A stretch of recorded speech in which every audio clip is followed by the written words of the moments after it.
오늘 우리가 함께 살펴볼 이 본문 39장의 말씀은 이제 예루살렘 성이 바벨론 군대에 의해서 최종적으로 함락되는 장면을 기록하고 있는 부분입니다.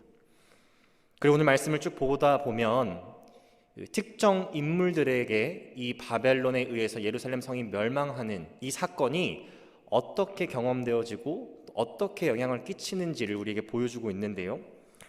모든 등장인물들을 우리가 살펴볼 수는 없지만 오늘 특별히 3명을 제가 주목해서 우리 성도님들과 함께 말씀 나누기를 원합니다. 그 3명은 바로 남유다의 왕이었던 시드기야 왕, 두 번째는 지금 우리가 너무나도 잘 알고 있는 예레미야서를 작성한 예레미야 선지자, 그리고 마지막으로는 많은 성도님들이 모르실 수 있지만 에벳멜렉이라는 인물. 38장 어제 내용을 기억하시는 분들은 기억하실 수 있겠지만 이 에벳멜렉이라는 인물을 보면서 과연 어떠한 삶의 방식이 우리로 하여금 생명의 길로 인도하는가, 어떠한 삶의 방식이 우리로 하여금 죽음, 멸망, 심판의 길로 인도하는가를 이 세 인물의 삶을 조명하면서 함께 깨닫기를 원합니다. 먼저 본문 1절부터 7절을 보게 되면 첫 번째 주인공인 시드기야 왕이 등장을 하게 되는데, 시대적인 배경을 잠깐 보게 되면 이 바벨론 군대는 시드기야 왕 재위 9년차 때부터 이 예루살렘 성벽을 밖에서 포위하기 시작했습니다. 그리고 시간이 흘러서 재위 11년 차가 되던 그 해에 결국 극심한 질병, 가난, 또 여러 가지 어려움을 이기지 못한 이 남유다 백성들은 결국 바벨론 군대에 의해서 함락당하고 멸망당하게 되는 것을 지금 1절부터 3절에서 기록하고 있습니다. 그리고 나서 4절부터 7절을 보게 되면 이제 이 바벨론 군대가 예루살렘 성 안으로 들어오기 시작합니다. 끝이 난 거죠. 예루살렘 성의 운명은 끝이 난 것입니다. 자, 그렇게 예루살렘에 바벨론의 군대가 들어오는 모습을 본 시드기야 왕과 그의 자손들, 그의 신하들은 어떻게 반응했을까? 밤중에 기회를 틈타서 반대편으로 도망치기 시작합니다. 아라바라는 지역을 향해서 도망치기 시작하고 자신들의 생명을 구하기 위해 바벨론 군사들로부터 자신들을 보호하기 위해 열심히 도망을 치는데, 꼭 영화를 보다 보면 열심히 도망치는 사람들 뒤에는 꼭 누가 붙냐면 그들을 쫓아오는 자가 등장을 하게 되죠. 바벨론 군사들이 그들이 도망치고 있다는 것을 알고 그들을 추격하기 시작했습니다. 열심히 추격하다가 여리고 평원이라는 곳에 도착해서 그들을 포획하게 되는데, 그들을 포획해서 그 자리에서 죽이는 것이 아니라 느부갓네살 왕이 있던 리블라라는 곳으로 그들을 다 데려갑니다. 조금 거리가 있는 곳이었는데요, 그 길을 가고 있는 그 시드기야 왕과 그 자손들과 그들의 신하의 마음은 어떠했을까? 아마 극심한 공포, 두려움, 그런 마음들로 아마 가득했었을 것 같습니다. 리블라라는 곳에 가서 느부갓네살 왕 앞에 서게 된 시드기야 왕과 또 그의 자손들, 그의 신하들, 그들에게 일어났던 일은 과연 무엇이었을까? 느부갓네살 왕은 그들을 어떻게 대우했을까? 그 내용이 바로 6절과 7절에 등장하는데, 먼저 6절을 함께 보도록 하겠습니다. 6절에 기록하기를 바벨론의 왕이 리블라에서 시드기야의 눈 앞에서 그의 아들들을 죽였고 왕이 또 유다의 모든 귀족을 죽였으며, 느부갓네살 왕이 자기 앞에 서 있는 시드기야 왕과 그의 자손들과 신하들에게 먼저 한 것은 시드기야 왕을 건드린 것이 아니라 시드기야 왕의 자손들 그리고 신하들을 학살한 것입니다. 다 죽인 것입니다. 우리가 38장으로 잠깐 돌아가 보게 되면 특별히 이 시드기야 왕 신하들은 어떤 사람이었냐를 우리가 알 수 있는데요, 예레미야가 하나님의 명령을 따라서 그 신하들에게 이렇게 예언했습니다. 당신들이 바벨론에 항복하는 것만이 살 수 있는 길이다. 만약에 이 성 안에 계속 남아있게 되면 무조건적으로 처참한 죽음을 맞이하게 될 것이다. 그 내용이 바로 예레미야 38장 2절의 말씀인데 제가 읽도록 하겠습니다. 여호와께서 이와 같이 말씀하시되 이 성에 머무는 자는 칼과 기근과 전염병에 죽으리라. 그러나 갈대인에게 항복하는 자는 살리니 그는 노량물을 얻음같이 자기의 목숨을 건지니라. 지금 시드기야 왕 신하들에게 이렇게 얘기하고 있는 거예요. 당신들 여기 계속 있다 보면 비참한 죽음을 맞이할 것입니다. 빨리 바벨론에 항복하십시오. 그게 하나님의 뜻입니다. 자, 그런 말을 예레미야를 통해서 들었던 이 신하들이 어떻게 반응했을까? 화가 났어요. 어떻게 우리가 바벨론에 항복할 수 있냐? 당신은 왜 그런 쓸데없는 말을 해가지고 우리 군사들의 사기를 저하시키느냐? 그리고 그 예레미야를 진흙구덩이에 빠뜨리게 한 다음 죽기 일보 직전의 상태까지 가게 만들어 버립니다. 하나님께서는 분명히 하나님의 뜻을 예레미야를 통해서 전달하셨어요.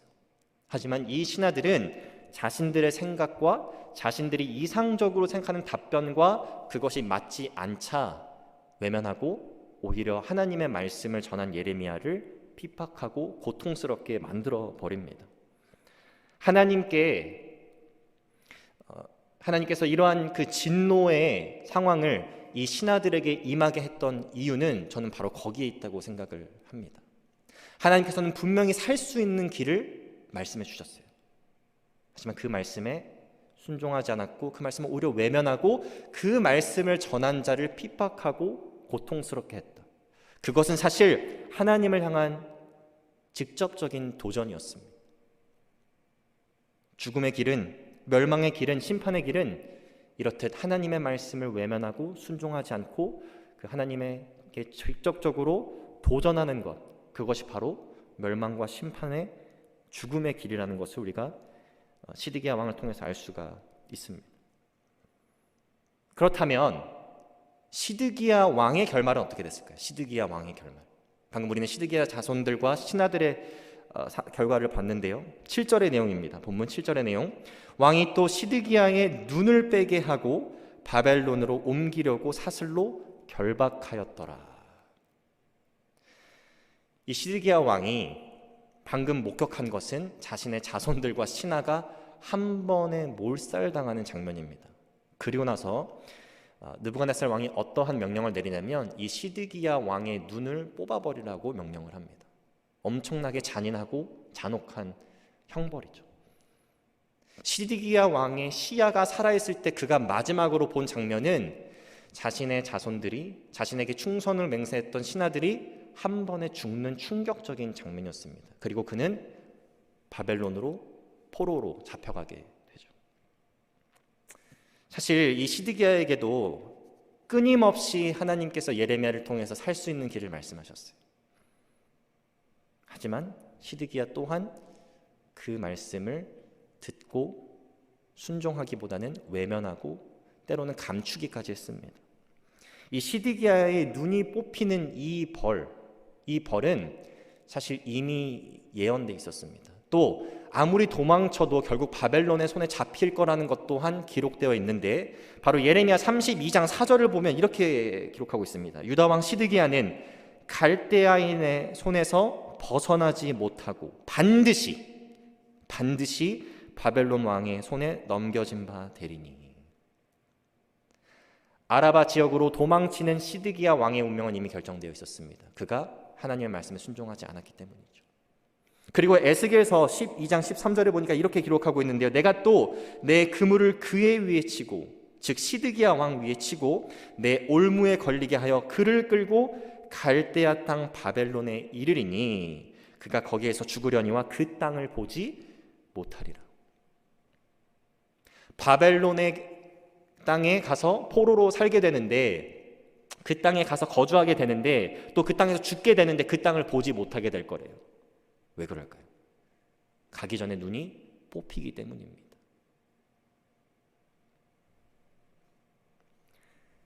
왜 이런 일이 시드기야에게 일어났을까?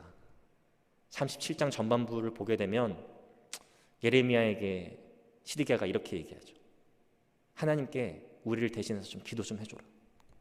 도대체 왜 이러한 일이 우리에게 일어났고 어떻게 우리가 해야 되는지 제발 우리를 위해서 기도를 좀 해줘라. 37장 후반부와 38장을 보게 되면 또 예레미야에게 가서 우리를 향한 하나님의 뜻이 무엇인지 빨리 여쭤봐라. 여러분, 그 장면만 보면 이 시드기야는 하나님의 뜻을 끊임없이 구하고자 했던 왕으로 표면적으로는 그렇게 보일 수 있습니다. 끊임없이 예레미야를 통해서 하나님께 기도하고 또 하나님의 뜻을 구했던 왕으로 보이니까요. 하지만 문제는 그렇게 예레미야를 통해서 하나님의 말씀이 대언되었을 때에, 전달되었을 때 그가 보였던 반응이라는 것이죠. 그 반응은 아까 제가 말씀드렸다시피 외면하고 불순종하고, 또 특별히 38장 후반부에 보면 그 말을 신하들에게 언급도 하지 말라고 예레미야에게 명령하는 장면이 나옵니다. 무슨 말일까요? 숨기라는 것입니다. 없던 일로 하자는 겁니다. 내 생각과 내 기준과 내가 생각하는 이상적인 답변과 맞지 않으니까 덮자는 겁니다. 결국 그에게 있어서 절대적인 권위는 하나님의 말씀에 있었던 것이 아닙니다. 바로 자기 자신의 생각과 기준에 있었다는 것이죠. 그것이 시드기야 왕에게 결국 죽음의 길, 멸망의 길, 심판의 길이 되었습니다. 하나님의 말씀에 순종하지 않고 하나님께 모든 권위와 순종을 올려드리지 않았던 것, 바로 그것이 죽음과 멸망의 길이 되었다는 것이죠. 본문 8장부터 10절에 보게 되면 이제 예루살렘의 몰락이 기록되어 있는데, 본문에서는 구체적인 시점을 언급하고 있지 않지만 사실 이것은 예루살렘 성이 몰락한 이후 약 한 달 뒤에 일어났던 일입니다.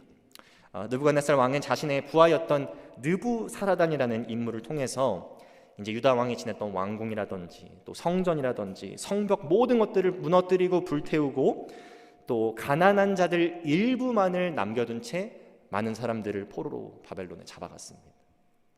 한 가지 궁금점이 드는 것은 바로 이것입니다. 왜 도대체 가난한 자 일부만을 이 땅에 남겨 놓았을까? 사실 바벨론의 입장에 보면은 당연한 거라고 할 수 있을 것 같아요. 그 자신들의 이제 소유가 된 이 땅이 완전한 폐허가 되는 것을 원치 않았을 겁니다. 그래서 자신들에게 반항하지 못할 정도의 숫자의 아주 힘없는 사람들을 그 땅에 남겨놓고 그 땅을 경작하게 시킨 것이죠. 또 그 땅을 왕래하면서 또 다스릴 바벨론의 신하들이 그 땅에서 나는 음식을 통해서 자족할 수 있도록, 또 여러 가지 그 이유를 통해서 그 남은 사람들을 남겨뒀을 것입니다. 근데 또 하나님의 시야에서 봤을 때는 그것이 70년이라는 포로 생활 이후에 다시 돌아오게 될 이스라엘 백성들을 향한 은혜의 행위가 아니었나, 저는 그렇게 생각을 합니다. 그들이 다시 돌아왔을 때 이 땅이 하루빨리 더 재건되고 다시 힘을 얻을 수 있도록 하나님께서 이스라엘 백성들을 향한 그 은혜를 지금 남겨두고 계신 게 아닌가 하는 생각이 말씀을 묵상하면서 들었는데요. 이 말씀을 지나서 11절부터 14절을 보게 되면 두 번째 인물이 등장을 합니다. 그 인물은 바로 우리가 너무나도 잘 알고 있는 예레미야 선지자입니다. 예레미야 선지자. 11절을 함께 보도록 하겠습니다. 바벨론의 느부갓네살 왕이 예레미야에 대하여 사령관 느부사라단에게 명령하여 이르되, 제가 11절을 읽다가 한 가지 의문점이 들었어요. 아니, 이 대국의 왕, 바벨론의 왕 느부갓네살 왕이 이 작고 작은 나라 남유다의 한 명의 선지자인 예레미야를 도대체 어떻게 알고 있을까? 그리고 이 예레미야를 왜 살려주려고 할까?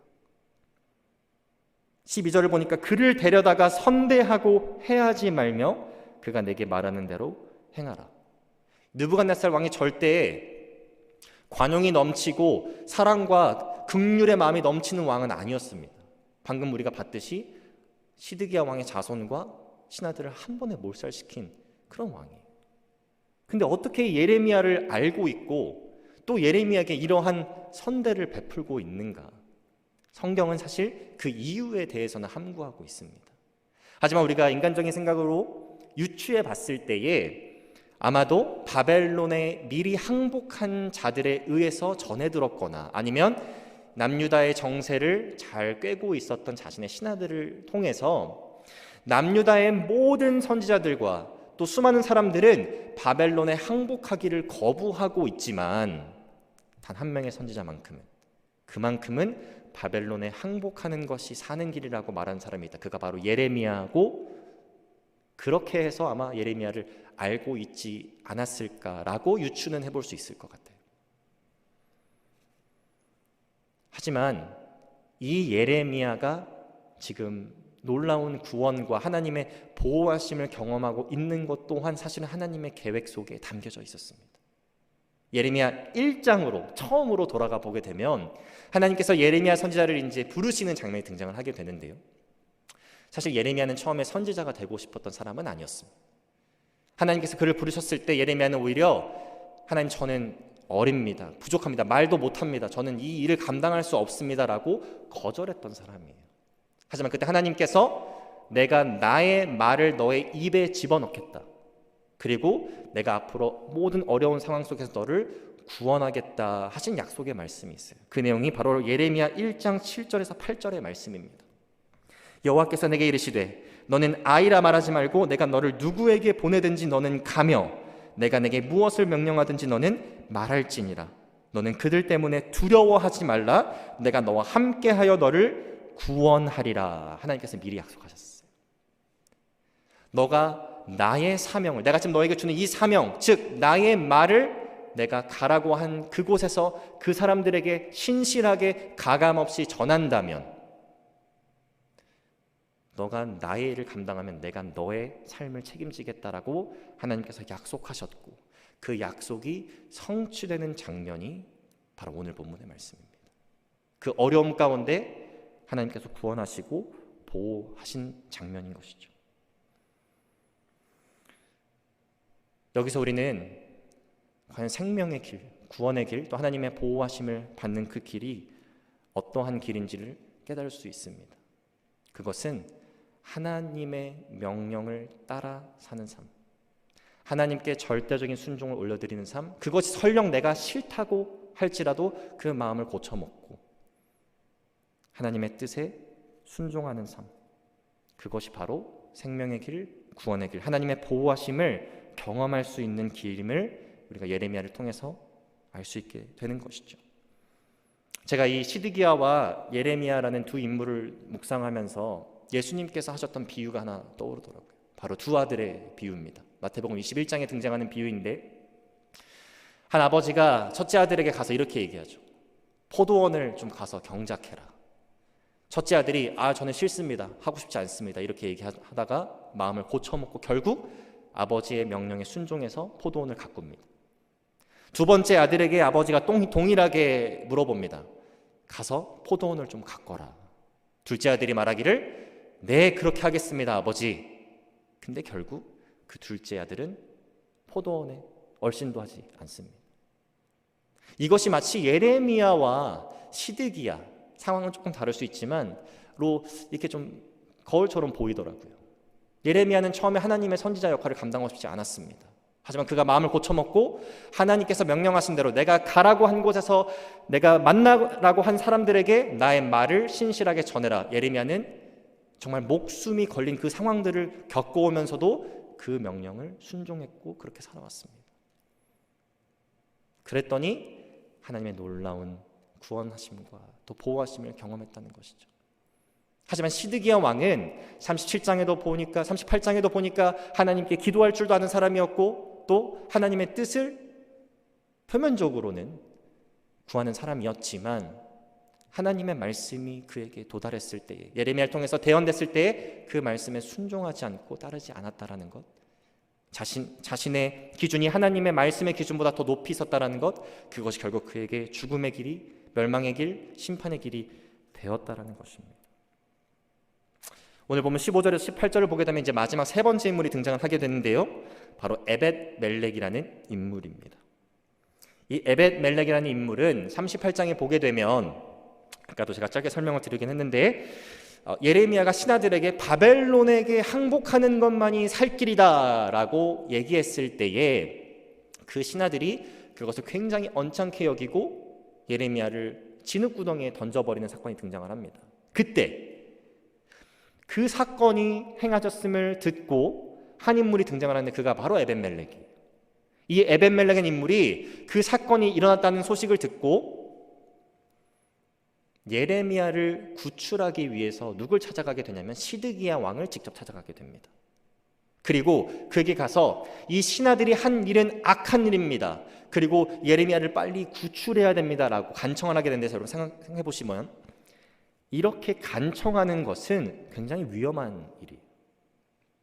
지금 예레미야는 그 신하들에 의해서 죽기 일보 직전의 상태에 놓여 있게 되었습니다. 구덩이에 빠져 있게 된 것이죠. 밥도 먹을 수 없고 물도 없어서 지는 구덩이에 지금 빠져 있게 된 것입니다. 이 신하들은 자신들의 뜻에 맞지 않으면 한 사람도 죽일 만한 그런 습성을 가지고 있는 사람들이에요. 근데 이 에벤멜렉이라는 인물이 시드기야 왕에게 가서 이 신하들이 한 행동은 악한 일입니다. 그들이 한 행동을 다시 돌려놔야 됩니다. 예레미야를 그 구덩이에서 구출해야 됩니다 라고 말하는 것은 그 신하들을 한 번에 적으로 만들겠다는 겁니다. 그의 생명을 건 간청을 지금 시드기야 왕에게 하고 있는 것이죠. 이 에벤멜렉의 간청으로 인해서 시드기야 왕은 결국 30명의 사람을 보내서 예레미야를 구출하게 명령합니다.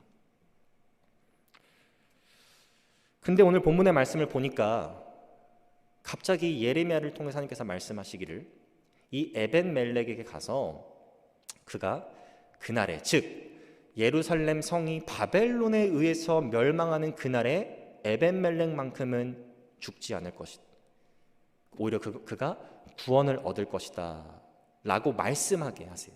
물론 시점적으로는 바벨론에 의해서 예루살렘 성이 멸망되기 직전의 일이기 때문에 아마 이 부분은 38장에 어떻게 되는 게 맞을 겁니다. 시점적으로 봤을 때는요. 근데 왜 성경은 아주 짧게 언급되고 있는 이 에벤멜렉, 예레미야를 구출하기 위해서 시드기야 왕을 찾아갔던 이 사람을 언급하면서 직접 하나님께서 예레미야를 통해서 말씀하시기를 이 자가 바벨론에 의해서 죽지 않고 그날에 구원을 얻을 것이다 라고 얘기하고 있을까? 그 의문점이 들지 않을 수가 없습니다. 그 이유가 오늘 보면 18절에 등장을 하게 되는데요, 아주 짧게 등장하고 있습니다. 내가 반드시 너를 구원할 것인즉 내가 칼에 죽지 아니하고 내가 노량물같이 내 목숨을 얻을 것이니 이는 내가 나를 믿었음이라 라고 기록하고 있습니다. 네가 나를 믿었음이라.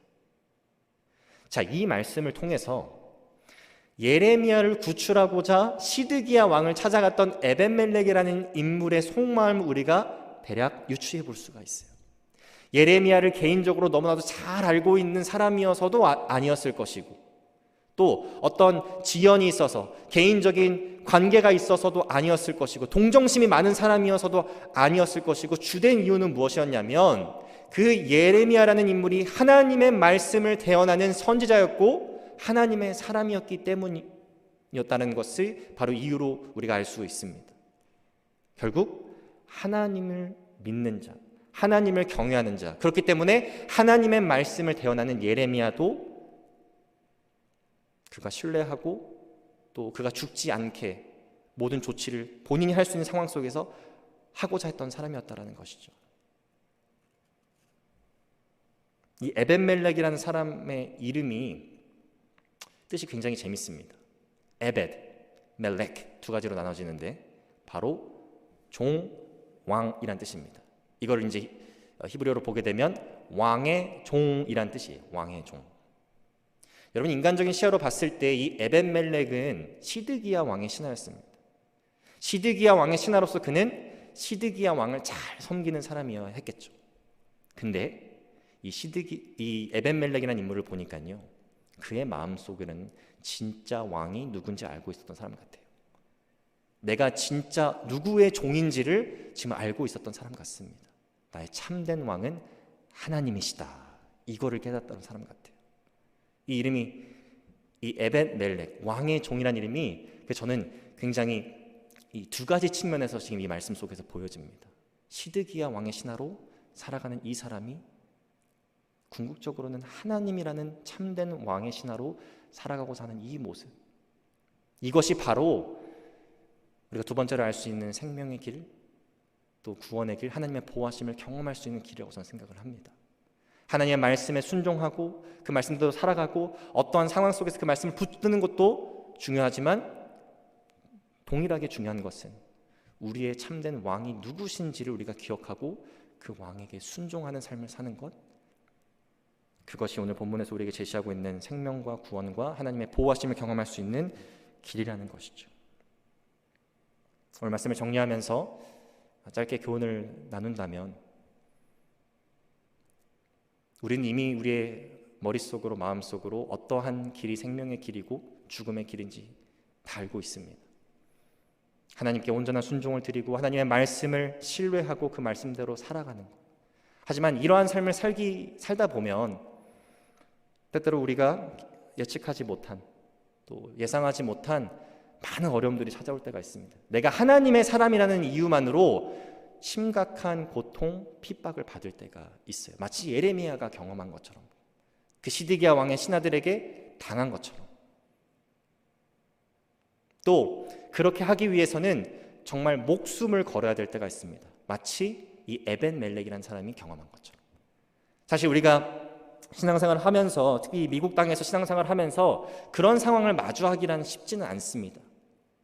예전에 제가 대학원 시절 때 한 선교사님을 만나게 되었는데 중국에서 사역하시는 분이셨어요. 잠깐 1년 동안 안식년을 가지시기 위해서 제가 있는 곳에 와 계셨었는데, 그분께서 하신 그 간증의 얘기를 들어보면 내가 그곳에 간다면 지금 여기서처럼 내가 사역을 할 수 있을까? 저의 자금과 또 부족함을 많이 느끼게 하는 간증들을 많이 해주시더라고요. 그곳이 얼마나 황폐하고 얼마나 척박하고 얼마나 어려운 사역의 현장인지를. 복음을 전하기 위해선, 하나님의 말씀을 선포하기 위해선, 내가 하나님의 사람인 것을 나타내기 위해서는 정말 목숨까지도 걸어야 하는, 나의 생명을 걸어야 하는 그런 여러 가지 상황들이 있음을 말씀해 주시더라고요. 그런 가운데서도 복음을 전하기 위해, 하나님의 말씀을 순종하고 그 말씀을 따르기 위해 발버둥 치는 수많은 선교사님들과 또 성도님들의 이야기를 들으면서 제가 도전을 받지 않을래야 받지 않을 수가 없었습니다. 아마 그 선교사님들과 성도님들의 상급이 너무 클 것 같아요. 하늘나라 가셨을 때. 생명의 길, 죽음의 길은 분명하게 나뉘어져 있습니다. 오늘 우리가 우리 삶에 적용해야 하는 그 교훈은 무엇이냐면, 어떠한 상황이 우리에게 찾아온다고 할지라도 그 하나님의 말씀을 최우선의 기준으로 두는 것, 그 말씀을 끝까지 신뢰하고 놓지 않는 것, 외면하지 않는 것, 숨기지 않는 것, 그대로 살아가기 위해서 발버둥 치는 것. 그리고 우리의 왕 되신 분이 이 땅의 권세들을 가지고 있는 권세자들이 아니라 바로 하늘에 계신 하나님 아버지이심을 기억하는 것이라고 생각합니다. 이번 한 주를 살아가시면서 또 앞으로 신앙생활을 해나가시면서 이 생명의 길로 걸어나가시는 저와 우리 성도님들 되시기를 소망하고 축복합니다. 기도하시겠습니다. 사랑의 주님, 감사합니다. 오늘 말씀을 통하여서 어떠한 삶의 방식이 생명의 길로 우리를 인도하며 또 죽음의 길로 인도하는지를 깨닫게 하시니 감사합니다. 하나님, 때때로 우리가 하나님의 사람으로 살아가는 것이 우리에게 고통과 핍박과 어려움을 가져다 주기도 하고, 또 하나님의 말씀을 따라 신뢰하며 살아가는 순종의 삶을 사는 것이 우리의 생명을 위협할 때도 있음을 고백합니다. 하지만 하나님, 그럼에도 불구하고 결국에는 우리를 구원하시고 우리를 보호하실 그 크신 우리의 왕 되신 하나님을 기억하면서 우리가 더 말씀에 순종하고 더 하나님만을 바라보고 더 하나님께만 순종하는 그런 믿음의 사람들이 될 수 있도록, 그래서 하나님께서 허락하시는 그 구원과 보호하심을 경험하는 자들 될 수 있도록 하나님 우리 인도하여 주옵소서. 감사드리며 예수 그리스도 이름으로 기도합니다. 아멘.